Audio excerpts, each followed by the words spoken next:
ನಾವೇನ್ ಭಯೋತ್ಪಾದಕರ, ನಾವೇನ್ ನಕ್ಸಲೈಟ್ಸ ನಮಗ್ ನೋಟಿಸ್ ಕೊಡೋದಕ್ಕೆ? ಈ ಬಾಂಗ್ಲಾದೇಶ ಅಕ್ರಮವಾಗಿ ಬಂದು ನೆಲೆಸಿದಾರಲ್ಲ, 3,000 ರೂಪಾಯಿಗೋಸ್ಕರ ನೀವು ಆಧಾರ್ ಕಾರ್ಡ್ ಮಾಡ್ಕೊಟ್ಟಿದ್ದೀರಲ್ಲ, ಅವ್ರಿಗೆ ಯಾಕೆ ನೀವು ನೋಟಿಸ್ ಕೊಟ್ಟಿಲ್ಲ? ಈಗ ಬಾಂಗ್ಲಾದೇಶ ಬಂದು ನೆಲೆ ಉರಿದ್ ಆಗೋಯ್ತು. ನೆಕ್ಸ್ಟ್ ನಮ್ಮಲ್ಲೇ ಏನಾಗುತ್ತೆ, ನಮ್ಮ ತುಮಕೂರಲ್ಲೋ ನಮ್ಮ ಹುಬ್ಳಿನಲ್ಲೇ ಯಾವನೋ ಒಬ್ಬ ಮರ್ಡರ್ ಮಾಡಿ ಓಡೊಂಟೋದ, ಜಸ್ಟ್ ಅವ್ರನ್ನ ಟ್ರೇಸ್ ಔಟ್ ಮಾಡೋದಕ್ಕೆ ನಮ್ಮ ಸರ್ಕಾರದಲ್ಲಿ ಆಗ್ತಾ ಇಲ್ಲ. ಮನೆ ಗೃಹ ಮಂತ್ರಿಗಳು ಏನಂತಾರೆ ಗೊತ್ತಾ, ಇದ್ರ ಬಗ್ಗೆ ನಮಗೆ ಮಾಹಿತಿ ಇರಲಿಲ್ಲ, ಮಾಹಿತಿ ಕಲೆ ಹಾಕ್ಬಿಟ್ಟು ನಾನು ನಿಮ್ಗೆ ಉತ್ತರ ಹೇಳ್ತೀನಿ ಅಂತಾರೆ. ಇಷ್ಟೇ ಅಲ್ವಾ ಹೇಳೋದು? ಪೊಲೀಸ್ ಅವ್ರಿಗೆ ಜೂರಿಸ್ಟಿಕ್ಷನ್ ಸ್ನೇಹಿತರೆ, ಇಲ್ಲಿ ಕೂತಿರೋರಿಗೆ ಯಾರಿಗೂ ಜೂರಿಸ್ಟಿಕ್ಷನ್ ಇಲ್ಲ.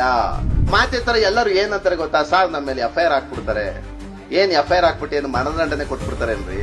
ಈ ಒಂದು ಹೋರಾಟದಲ್ಲಿ ಈ ಕೇಸ್ಗಳು ಮತ್ತೊಂದು ಮಗದೊಂದು ಇವೆಲ್ಲ ಸರ್ವೇ ಸಾಮಾನ್ಯ. IPC, CRPC, ಕಾನ್ಸ್ಟಿಟ್ಯೂಷನ್, ಈ 3 ಬುಕ್ ನೀವು ಇವತ್ತೇ ಹೋಗಿ 3 ಬುಕ್ಗಳನ್ನ ತಗೊಂಡು ನೀವು ಓದಿ. ಇವತ್ತು ನೀವು ಈ ಭಾರತ ದೇಶದಲ್ಲಿ ನೀವು ಒಬ್ಬ ಪ್ರಜೆಯಾಗಿ ಬದುಕಿದ್ದೀರಾ ಅಂದ್ರೆ ನೀವು ಯಾರಿಗೂ ಸಹ ಎದುರಬೇಕಾಗಿಲ್ಲ. ಕೆಲವೊಬ್ರೆಲ್ಲ ಹೋರಾಟಗಾರರು ಫೋನ್ ಮಾಡ್ತಾರೆ, ಸಾರ್ ಪೊಲೀಸರು ಹಿಡ್ಕೊಂಡ್ಬಿಟ್ಟವ್ರೆ, ನಾವೇನ್ ಸರ್ ಮಾಡೋದು? ಓದಿ CRPC ಬುಕ್ ಅನ್ನ. ಪೊಲೀಸ್ ಅವರು ನಿಮ್ಮ ಹೆಸರನ್ನು ಬರೆದ್ಬಿಟ್ಟು ನೋಟಿಸ್ ಕೊಟ್ಬಿಟ್ಟಿದ್ದಾರೆ, ಏನೋ ಸಾಮಾಜಿಕವಾಗಿ ಶಾಂತಿ ಮತ್ತು ಸುವ್ಯವಸ್ಥೆಗೆ ಭಂಗ ತರುವಂತ ಯಾವುದೇ ಹೇಳಿಕೆಗಳನ್ನ ನೀವು ಕೊಡೋಂಗಿಲ್ಲ. ನಾವೇನ್ ಭಯೋತ್ಪಾದಕರ, ನಾವೇನ್ ನಕ್ಸಲೈಟ್ಸ ನಮಗ್ ನೋಟಿಸ್ ಕೊಡೋದಕ್ಕೆ? ನೀವು ನಮ್ಮ ಪೊಲೀಸ್ ಇಲಾಖೆ ನಿಜವಾಗ್ಲೂ ನೋಟಿಸ್ ಕೊಡಬೇಕಾಗಿರೋದು ಯಾರು ಗೊತ್ತಾ? ಅದು ನಮ್ಮ ಗೃಹ ಇಲಾಖೆಗೆ ತಲೆಯಲ್ಲಿ ಏನಾದ್ರು ಇದೆಯಾ? ಹೋಗ್ಲಿ. ಈ ಬಾಂಗ್ಲಾದೇಶ ಅಕ್ರಮವಾಗಿ ಬಂದು ನೆಲೆಸಿದಾರಲ್ಲ, ಇದೇ 3,000 ರೂಪಾಯಿಗೋಸ್ಕರ ನೀವು ಆಧಾರ್ ಕಾರ್ಡ್ ಮಾಡ್ಕೊಟ್ಟಿದ್ದೀರಲ್ಲ, ಅವ್ರಿಗೆ ಯಾಕೆ ನೀವು ನೋಟಿಸ್ ಕೊಟ್ಟಿಲ್ಲ? ಕೇವಲ 5,000 10,000 ರೂಪಾಯಿಗಳನ್ನ ಇಸ್ಕೊಂಡು ಅವ್ರಿಗೆ ವೋಟರ್ ಕಾರ್ಡ್ ಮಾಡ್ಕೊಟ್ಟಿದ್ದೀರಾ, ಪಾನ್ ಕಾರ್ಡ್ ಮಾಡ್ಕೊಟ್ಟಿದ್ದೀರಾ, ಬಿಸ್ನೆಸ್ ಮಾಡೋದಕ್ಕೆ GSTನೂ ಮಾಡ್ಕೊಟ್ಬಿಟ್ಟಿದ್ದೀರಾ. ಅಲ್ಲಿ ಯಾರೋ ನೋಡಿ ಸ್ನೇಹಿತರು, ಬ್ಯಾಂಕ್ ಲೋನ್ ಸಹ ಆಗ್ತಿದೆಯಂತೆ. ಮಾನ್ಯ ರಾಜ್ಯ ಸರ್ಕಾರಕ್ಕೆ ನಾನು ಮನವಿ ಮಾಡುವಂತದ್ದೇನು ಅಂದ್ರೆ, ನೀವು ಹೋರಾಟಗಾರರಿಗೆಲ್ಲ ನೋಟಿಸ್ ಕೊಡುವಂತದ್ದು, ನೀವು ಬಂದ್ರೆ ಜನಗಳನ್ನ ಪ್ರಚೋದಿಸ್ತೀರಾ, ಪ್ರೇರೇಪಿಸ್ತೀರಾ.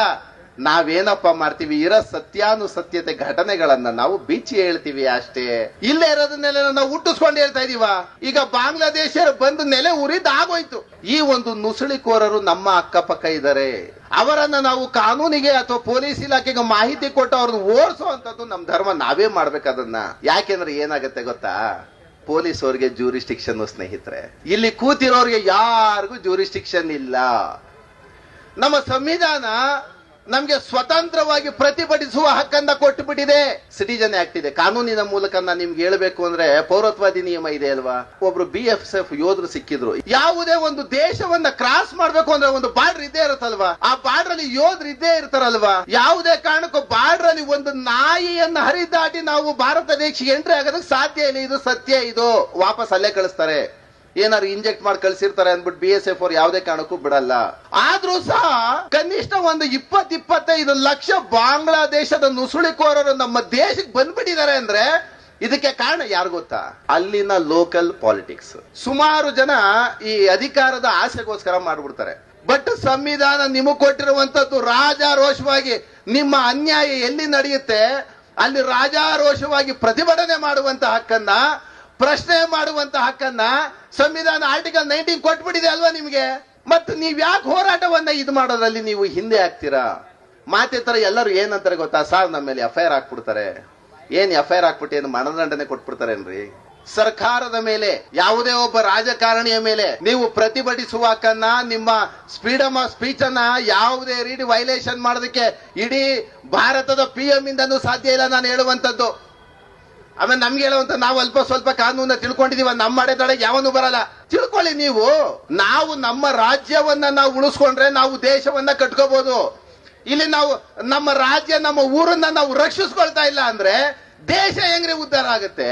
ಇಲ್ಲಿ ನಾವ್ ಹೇಳುವಂತದ್ದು ಬಾಂಗ್ಲಾದೇಶ ನಮ್ಮಲ್ಲಿ ಇರಕೂಡ್ದು. ನಮ್ಮಲ್ಲಿ ಆರ್ಥಿಕವಾಗಿ, ಶೈಕ್ಷಣಿಕವಾಗಿ, ಸಾಮಾಜಿಕವಾಗಿ ಎಲ್ಲಾ ಕಡೆಯಿಂದಲೂ ಅವರು ನುಸುಳಿಕೊಂಡು ಬಂದಾಗ ನಮ್ಮ ದೇಶಕ್ಕೆ ಭಗ್ನ ಆಗತ್ತೆ. ಇದು ತುಂಬಾ ದೊಡ್ಡದಾದಂತ ಸಮಸ್ಯೆ ಉದ್ಭವ ಆಗುತ್ತೆ. ಈಗೆಲ್ಲ ಏನಾಗುತ್ತೆ ಗೊತ್ತಾ, ಏನೋ ಕಮ್ಮಿ ದರ, ಕಮ್ಮಿ ಕೆಲಸಕ್ಕೆ ಅಂದ್ಬಿಟ್ಟು ಒಂದು 300 ರೂಪಾಯಿ, 700 ರೂಪಾಯಿ, 900 ರೂಪಾಯಿಗಳಿಗೆ ಕೆಲಸಕ್ಕೆ ಸೇರಿಸ್ಕೊಳ್ತಾರೆ. ನೆಕ್ಸ್ಟ್ ನಮ್ಮಲ್ಲೇ ಏನಾಗುತ್ತೆ, ನಮ್ಮ ತುಮಕೂರಲ್ಲೋ ನಮ್ಮ ಹುಬ್ಳಿನಲ್ಲೇ ಯಾವನೋ ಒಬ್ಬ ಮರ್ಡರ್ ಮಾಡಿ ಓಡೊಂಟೋದ, ಜಸ್ಟ್ ಅವ್ರನ್ನ ಟ್ರೇಸ್ ಔಟ್ ಮಾಡೋದಕ್ಕೆ ನಮ್ಮ ಸರ್ಕಾರದಲ್ಲಿ ಆಗ್ತಾ ಇಲ್ಲ.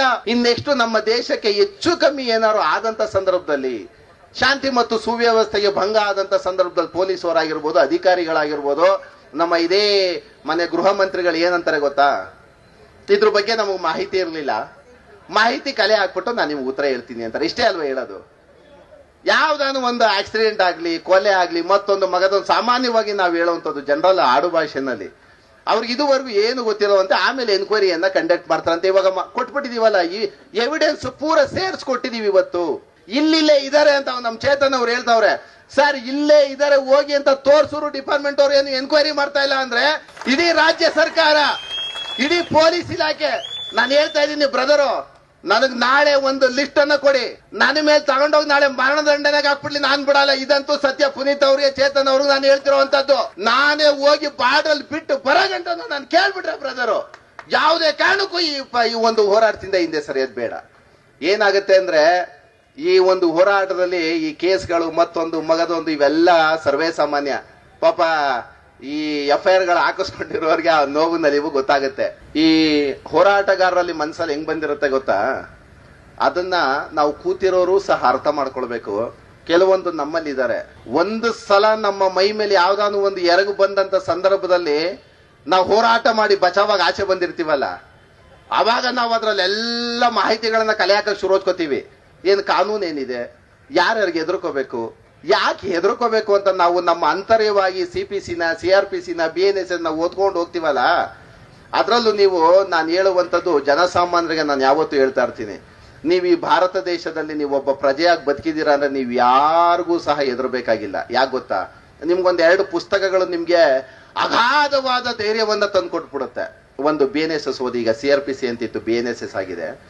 IPC, CRPC, ಕಾನ್ಸ್ಟಿಟ್ಯೂಷನ್, ಈ 3 ಬುಕ್ ನಿಮ್ಮ ಜೀವಮಾನದ ಸಾಧನೆಗೆ ನನ್ನ ಹೋರಾಟವನ್ನ ನಾನು ಮುನ್ನಡೆಸಿ ನಾನು ಹೋಗ್ತೀನಿ ಅನ್ನೋದಾದ್ರೆ ನೀವು ಇವತ್ತೇ ಹೋಗಿ 3 ಬುಕ್ಗಳನ್ನ ತಗೊಂಡು ನೀವು ಓದಿ. ಇವತ್ತು ಅದರಲ್ಲಿ ಕ್ಲೀನ್ ಪ್ರತಿಯೊಂದು ಸೆಕ್ಷನ್ ವೈಸ್ ಕೊಡ್ತಾ ಹೋಗುತ್ತೆ. ಕೆಲವೊಬ್ರೆಲ್ಲ ಹೋರಾಟಗಾರರು ಫೋನ್ ಮಾಡ್ತಾರೆ, ಸಾರ್ ಪೊಲೀಸರು ಹಿಡ್ಕೊಂಡ್ಬಿಟ್ಟವ್ರೆ, ನಾವೇನ್ ಸರ್ ಮಾಡೋದು? ಓದಿ CRPC ಬುಕ್ ಅನ್ನ. ಆ ಅಂತರ್ಗತವಾದ ಶಕ್ತಿಯನ್ನ ಬೆಳೆಸ್ಕೊಳ್ಬೇಕು ಅಂದ್ರೆ ನಿಮ್ಮ ತಲೆನಲ್ಲಿ ವಿದ್ಯೆ ಇರಬೇಕು. ಯಾಕೆ ಹೋರಾಟ ಮಾಡ್ತಾ ಇದೀವಿ, ಹೋರಾಟದ ಹಿಂದೆ ಶಕ್ತಿ, ಇದರ ಬದಲಾವಣೆಗೆ ಏನೇನು ಅಗತ್ಯದ ಅಂಶಗಳು ಬೇಕು ಅಂತ ನಾವು ತಗೊಂಡ್ರೆ ಮುಗದೇ ಹೋಯ್ತಪ್ಪ.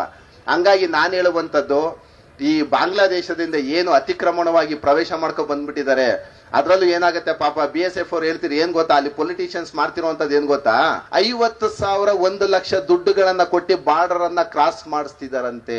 ಇದು ಸತ್ಯ, ಇದು ಒಪ್ಕೊಳ್ಳೇಬೇಕು. ಯಾಕಂದ್ರೆ ಯಾರು ಬರಕ್ ಬಿಡಲ್ಲ BSF ಅವ್ರು, ಅಷ್ಟು ಸುಲಭ ಅಲ್ಲ. ನಮ್ಮ ಸೈನಿಕರನ್ನ ಎದುರಾಕೊಂಡು ಬರುವಂತದ್ದು ಅಷ್ಟು ಸುಲಭ ಅಲ್ಲ. ಪ್ರಾಣ ಕೊಡ್ಕೊಂಡು ದೇಶ ಕಾಯ್ತಾ ಇರ್ತಾರ ಅವರು. ಈಗ ಅಲ್ಲೊಂದು ಬಾರ್ಡರ್ ಇರೋದಂತೂ ಸತ್ಯ, ಎಲ್ಲರೂ ಅಕ್ಸೆಪ್ಟೆನ್ಸ್ ಅಲ್ವಾ? ಇದಾಗ್ತಾ ಇರೋದಕ್ಕೆ ಏನು ಅಂದ್ರೆ ಲೋಕಲ್ ನಮ್ಮ ಪಾಲಿಟಿಕ್ಸ್ ಆಗಿರ್ಬೋದು, ನಮ್ಮ ಅಲ್ಲಿ ಲೋಕಲ್ ಲೀಡರ್ಸ್ ಆಗಿರ್ಬೋದು, ಯಾರಿಗೆ ಆದಂತೂ ನಾನು ಹೇಳುವಂತದ್ದು ನಿರ್ದಾಕ್ಷಿಣ್ಯವಾಗಿ ನಾನು ಹೇಳ್ತಿರುವಂತದ್ದು, ನಮ್ಮ ಸ್ನೇಹಿತರಾದಂತ ಪುನೀತ್ ಅವ್ರಿಗೆ, ಬ್ರದರ್ ನಿಮ್ಮ ಮೇಲೆ ಇನ್ನೂ 100 ಕೇಸ್ ಆಗ್ಲಿ ನಾವಿರ್ತೀವಿ. ಆಮೇಲೆ ನಾವು ಪ್ರಾಣ ಹೋಗೋರ್ಗಂತೂ ಬಿಡೋದಂತೂ ಅಲ್ಲ. ನಮ್ಮಲ್ಲಿ ಯಾರೇ ಹೋರಾಟಗಾರರು ಕೊನೆದಾಗ ಏನ್ ಯೋಚನೆ ಮಾಡ್ಕೊಂಡೆ ಗೊತ್ತಾ? ಫೀಲ್ಡ್ ಇಳಿಯೋದು, ಯಾರು ಎಲ್ಲಿ ಚುಚ್ತಾರೋ ನಮ್ಗೆ ಗೊತ್ತಾಗೋದಿಲ್ಲ. ಅವನ್ನ ನಾವು ಮನ್ಸಿಗೆ ಆಲ್ರೆಡಿ ಹಾಕೋಬಿಟ್ಟಿರ್ತೀವಿ. ಯಾಕೆ ಅಂದ್ರೆ ನಾವು ಹೋರಾಟ ಮಾಡುವಂತದ್ದು ಎಂತೆಂತವ್ರನ್ನ ಗೊತ್ತಾ? ಎಲ್ಲ ಏನೊಂದು 5,000 ಕೋಟಿ 10,000 ಕೋಟಿ ಲೂಟಿ ಮಾಡಿ ಮಡಿಕೊಂಡಿರ್ತಾರೆ, ಒಳ್ಳೆ ಜಮೀನ್ ಮಾಡ್ಕೊಂಡು ಕೂತಿರ್ತಾರೆ. ನಾವ್ ಬೇರೆ ದಿನಾ ಬೆಳಗಾರೆ ಅದು ಇದು ಅಂತ ಸಮಾಜದಲ್ಲಿ ಎಲ್ಲ ಹಗರಣಗಳನ್ನ ಬಿಚ್ಚಿ ಹೇಳ್ತಾ ಇರ್ತೀವಲ್ಲ. ಈ ಹೋರಾಟಗಾರನ್ನೆಲ್ಲ ಏನಾಗುತ್ತೆ, ನನಗೂ ತುಂಬಾ ಬೇಜಾರಾಗುವಂಥದ್ದು ಏನು ಅಂದ್ರೆ, ಹೋರಾಟಗಳ ಮೇಲೆ ಸುಮ್ನೆ ಕೇಸ್ ಹಾಕೋದು, ಸುಮ್ನೆ ಅರೆಸ್ಟ್ ಮಾಡಿಸುವಂಥದ್ದು, ಇದೆಲ್ಲ ಏನು ಅಂದ್ರೆ ಅಸಂಬದ್ಧ ಕಾರ್ಯಕ್ರಮಗಳು ನಡೆಯುವಂಥದ್ದು. ಅದು ಕ್ವೈಟ್ ಕಾಮನ್. ಅದಕ್ಕೆಲ್ಲ ನಾವಾಗ್ಲಿ ಅವರಾಗ್ಲಿ ಕೇರ್ ಮಾಡೋದಲ್ಲ. ಬ್ರದರು, ನಿಮಗೆ ನಾನು ಹೇಳುವಂಥದ್ದು, ಅದು ಎಲ್ಲ ಸ್ನೇಹಿತರು ಬಂದಿರುವಂತ ಮುಖಂಡರಾಗಿರ್ಬೋದು, ಬಂದಿರುವಂತ ಕಾರ್ಯಕರ್ತರಾಗಿರ್ಬೋದು, ಎಲ್ಲರೂ ಆಗಿರ್ಬೋದು, ಅವ್ರು ಒಂದಿಷ್ಟು ಇದೇ ಜಾಗದಲ್ಲಿ ಅವ್ರು ಇದ್ದಾರೆ, ಅಂತವ್ರನ್ನ ಓಡಿಸ್ಲೇಬೇಕು ಅಂತ ಏನು ಇವತ್ತು ಹೇಳಿದ್ದಾರೆ, ಆ ಜಾಗದಲ್ಲಿ ನಾವೆಲ್ಲರೂ ನಾಳೆ ಕ್ರೋಢೀಕರಿಸೋಣ, ನಾಳೆ ಭಾಗವಹಿಸೋಣ. ಅಲ್ಲಿಂದಾನೆ ಕರ್ಕೊಂಡೋಗಿ ನಾವೇ ಟ್ರೈನ್ ಬುಕ್ ಮಾಡೋ, ಫ್ಲೈಟ್ ಬುಕ್ ಮಾಡೋ. ಅವ್ರು ಹೆಂಗೆ ಅವ್ರವ್ರ ಕೆಲಸಗಳ ಡಿಪಾರ್ಟ್ಮೆಂಟ್ ಏನ್ ಮಾಡ್ಕೊಳುತ್ತೋ ನಮಗ್ ಗೊತ್ತಿಲ್ಲ. ನಾಳೆಯಿಂದನೇ ಇವ್ರನ್ನ ನಮ್ಮ ಭಾರತ ದೇಶ ಬಿಟ್ಟು, ಕರ್ನಾಟಕ ರಾಜ್ಯವನ್ನ ಬಿಟ್ಟು ಓಡಿಸೋ ಗಂಟ ಈ ಒಂದು ಪ್ರತಿಭಟನೆಯನ್ನ ಕೈ ಬಿಡೋದು ಬೇಡ. ಈ ಹೋರಾಟದಲ್ಲಿ ನಾವೆಲ್ಲರೂ ಸಹ ಪುನೀತ್ ಅವ್ರ ಜೊತೆಗಿರ್ತೀವಿ ನಾವು. ಹಂಗಾಗಿ ನಾವೆಲ್ಲರೂ ಇರೋದ್ರಿಂದ ಅವ್ರಿಗೂ ಒಂದು ಬಲ, ನಾವೆಲ್ಲರೂ ಇರೋದ್ರಿಂದ ನೀವು ಮುನ್ನಡೆದೆ. ನಿಮ್ಗೇನ್ ಬೇಕು ಕಾನೂನಿನ ಚೌಕಟ್ಟಿನಲ್ಲಿ ನಾನು ನಿಮ್ಗೆ ಎಲ್ಲಾ ರೀತಿಯಾಗೂ ಸಪೋರ್ಟ್ ಮಾಡ್ತೀನಿ. ನಾಳೆಯಿಂದಾನೇ ಈ ಬಾಂಗ್ಲಾದೇಶದವ್ರು ಎಲ್ಲಾರು ಸಹ ಈ ದೇಶದಿಂದ ಹೊರ ಹಾಕುವಂತ ಕೆಲಸ ಮಾಡೋಣ ಅಂತ ಹೇಳ್ತಾ ನನ್ನ 2 ಮಾತನ್ನ ಮುಗಿಸ್ತೀನಿ. Thank you.